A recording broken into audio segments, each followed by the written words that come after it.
A Christmas encounter gone horribly wrong. It was Christmas of 2016, a holiday season I'll never forget. My name is Andre, and at the time, I was 21 years old.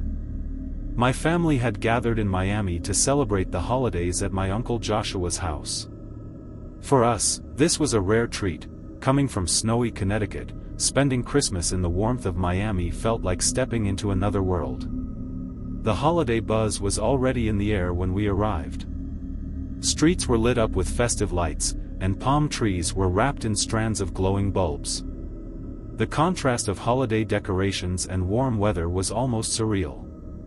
My uncle's place, situated in the heart of downtown Miami, was bustling with our extended family, cousins, grandparents, and even family friends. On the evening of December 23rd, my younger brother Nico and I decided to experience Miami nightlife. Nico, just 18 at the time, was eager to join me, armed with a fake ID he was confident would get him into any club. The city was alive with Christmas-themed events, and we quickly found a place on Miami Beach hosting a festive party. When we arrived, the line was long, and almost everyone was wearing Santa hats, adding to the holiday spirit. But the bouncer had other plans for us. Not only did he demand $100 to get in, but he also spotted Nico's fake ID immediately. Frustrated but undeterred, we moved on to another nearby bar. This bar was smaller and less extravagant, but it was packed with energy. Here, too, people wore Santa hats and Christmas sweaters, though one woman stood out from the crowd. She was older, perhaps in her mid-40s, wearing a suggestive holiday sweater and a blue Santa hat. From the moment we sat down, she fixated on Nico, striking up a conversation. I overheard bits and pieces of what she was saying, something about being drawn to younger guys with accents. Her attention toward Nico seemed unsettling, but he appeared to enjoy it. She had a certain charm about her, though her forwardness struck me as odd. Still, I let him do his thing while I struck up a conversation with the guys sitting next to me at the bar. Not long after, Nico tapped me on the shoulder, grinning. "I'm gonna leave with her," he said. I raised an eyebrow, hesitant but not wanting to ruin his night. "Alright, just be careful," I told him. Assuming he'd have a good time, I stayed a little while longer before calling an Uber back to my uncle's place. The ride was uneventful until my phone rang. It was Nico. When I answered, I was met with static and muffled voices. Then, I heard a man's voice, not Nico's, speaking in the background, followed by another man yelling. My heart raced as I shouted Nico's name into the phone, desperate for a response.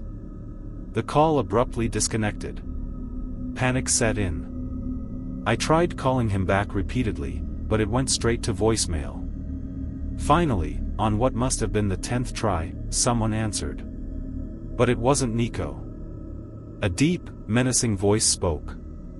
"I found this phone on the sidewalk," the man claimed. I tried to stay calm and asked if he could return it. He didn't answer directly. Instead, I heard faint voices in the background, followed by a blood-curdling scream. "Nico!" I shouted into the phone, but the call ended. Shaking, I asked my Uber driver to pull over. I explained the situation, my voice trembling, and he advised me to call the police immediately. That's exactly what I did. By the time I reached my uncle's house, the police were already there. I woke up my family, explaining what had happened. We gave the officers a description of the woman Nico had left with and the bar we'd been at. My dad and I went with the police back to the bar, hoping for answers. As we waited for any updates, my phone rang again. This time, it was a random number. It was Nico. He sounded frantic, gasping for breath as he explained he had escaped his captors. He was using a stranger's phone and gave us an address somewhere in North Miami. We found him on a desolate street, battered and bruised. His face was swollen, with 2 black eyes and dried blood streaking down his cheeks. He told us everything. After leaving the bar with the woman, she had claimed to call an Uber. When the car arrived, she directed him to get in. But the moment the doors closed, Nico realized it wasn't an Uber. There were two men in the car, and they immediately held him down, threatening to shoot him if he didn't stay quiet. During the ride, one of the men called my number, using Nico's phone to intimidate me. When Nico tried to call for help, they beat him, breaking his phone in the process. They stole his wallet, keys, and any other possessions he had on him. When the car eventually stopped, Nico seized his chance. As the men momentarily let their guard down, he bolted, running as fast as he could. The men didn't chase him. Instead, the car sped off into the night. The police later reviewed security footage from the bar, identifying the woman. But despite their efforts, she was never found. None of the men wore masks, which only deepened our fear that they had intended to kill Nico to eliminate any witnesses. That Christmas Eve, the mood at my uncle's house was somber. We were grateful Nico was alive, but the terror of what could have happened weighed heavily on all of us. On Christmas night, just as we were beginning to relax, Nico's screams pierced the silence. We rushed to his room, finding him wide-eyed and trembling. "She's in the house," he shouted. It was only a nightmare, but the fear in his voice was palpable. That night, none of us slept soundly. The memory of the woman's predatory smile and the trauma Nico endured haunted us all. A couple of years ago, my brother George and I bought a small house together. To celebrate, we decided to host Christmas for the family in our new home.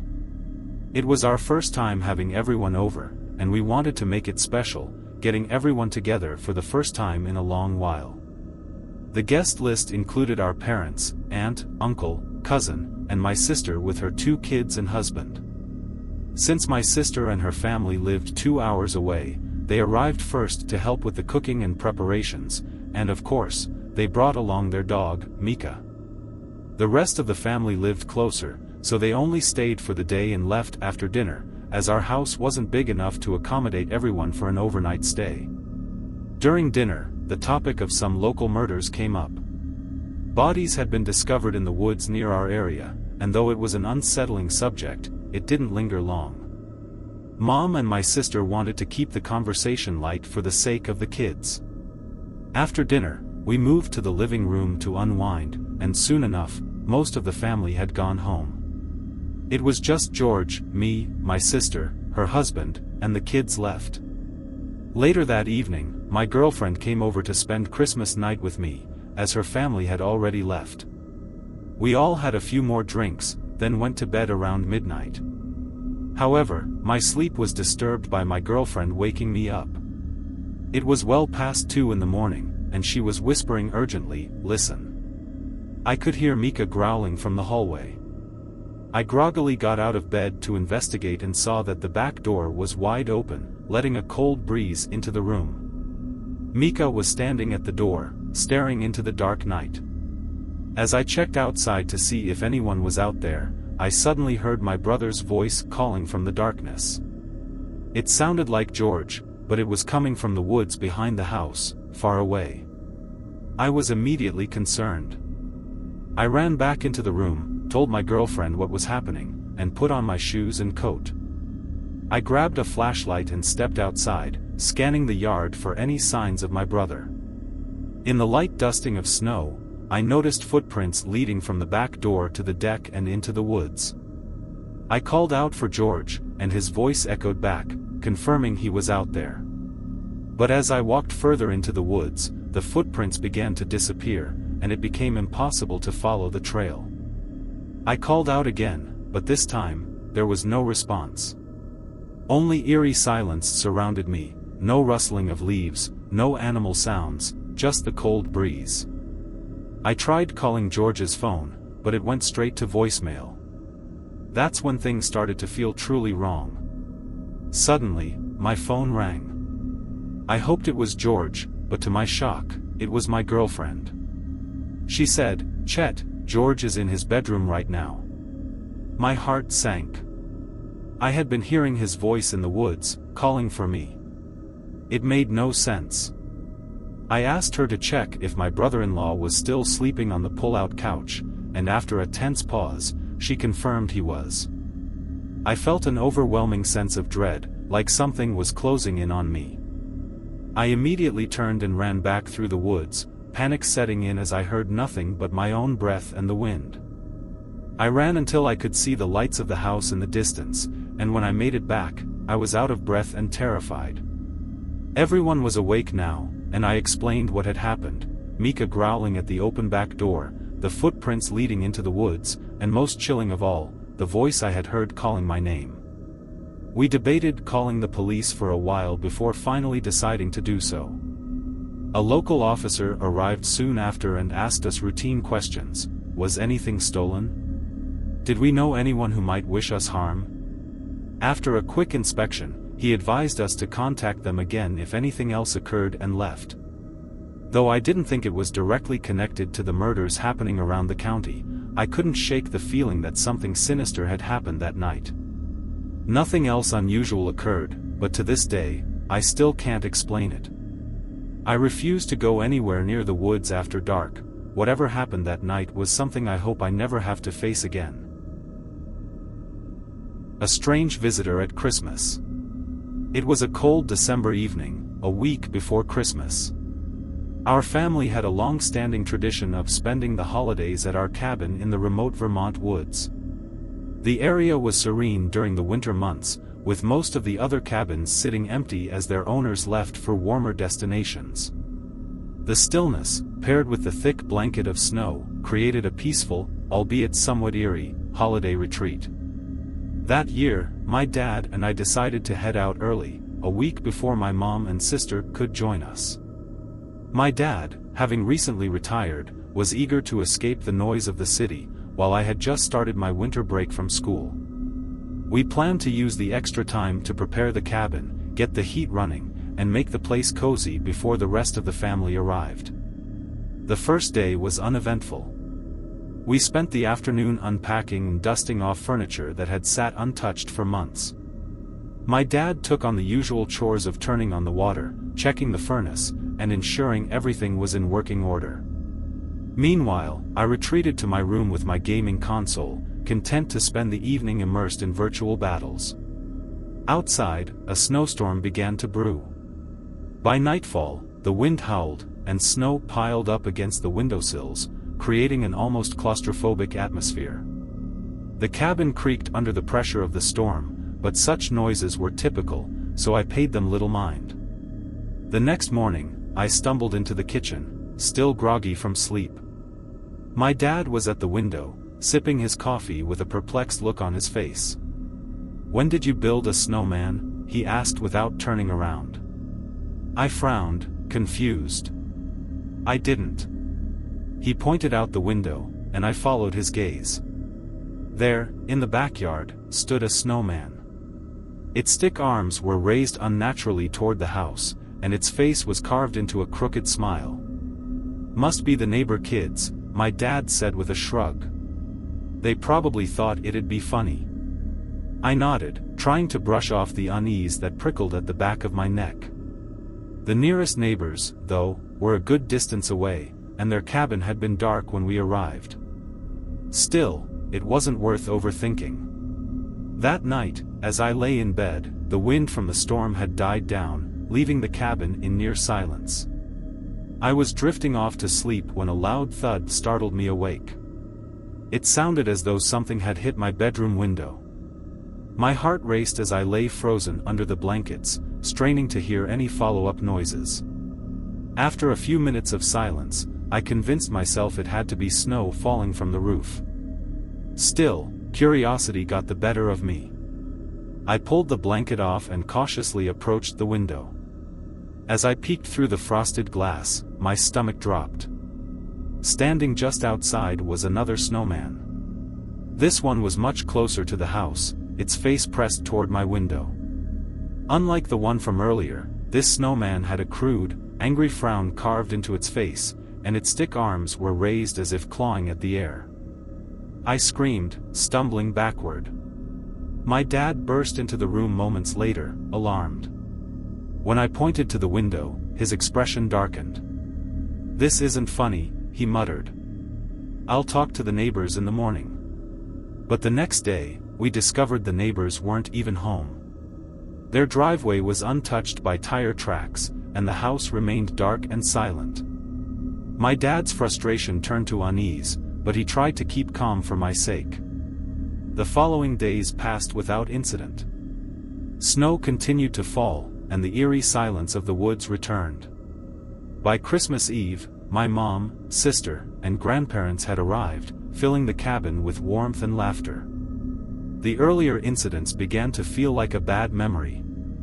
That evening, as we gathered in the living room before dinner, a loud knock echoed through the house.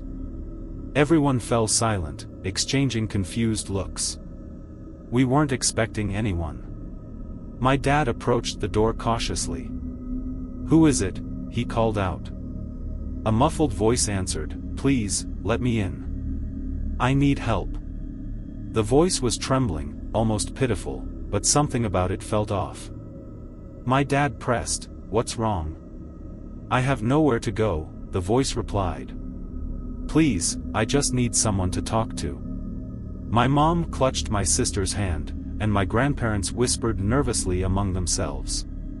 My dad, ever cautious, raised his voice. "You need to leave, or I'm calling the police." There was a long pause before the voice responded, "Okay. I'm sorry. I'll leave." My dad waited by the door for a few minutes before stepping away. "Nobody opens this door tonight," he said firmly. Christmas morning arrived, bringing a sense of relief. The events of the previous night felt distant as we unwrapped gifts and enjoyed a big breakfast. That peace was shattered when my dad found a note taped to the front door. The note read, "I just wanted to share the holiday spirit. I made the snowman for the boy in the house. I don't have anyone to spend Christmas with. I'm sorry if I scared you." The message sent chills down my spine. Whoever had written it had been watching us, watching me. We knew now that the snowmen weren't a harmless prank but a deliberate act by someone unstable. To this day, I can't look at a snowman without feeling a deep sense of dread. The thought of that person standing in our yard, carving those faces into the snow, still haunts me. Christmas is supposed to be a time of joy and togetherness, but that year, it was a reminder of how close danger can lurk, even in the quietest places.